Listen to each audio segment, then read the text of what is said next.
এখান থেকে মাইরা ওদের লাশ নিয়ে যাবো গুলি করতেছে আমাদের 4 ঘন্টা লোক আহত হয়েছে গুলি খায় মোবাইল আমার এখন ধরা আমি এখন ধরে যাতে আমার মোবাইল না দেয় এখন ধরে সবাই আমাদের কথা বলছে আমরা চোখে আমাদের নির্দেশে রক্ষার স্বার্থে উনি অনেক সাংবাদিক সংগঠন অনেক কিছু করছে।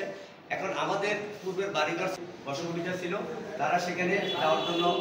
উদ্যোগ নিয়েছে তাদের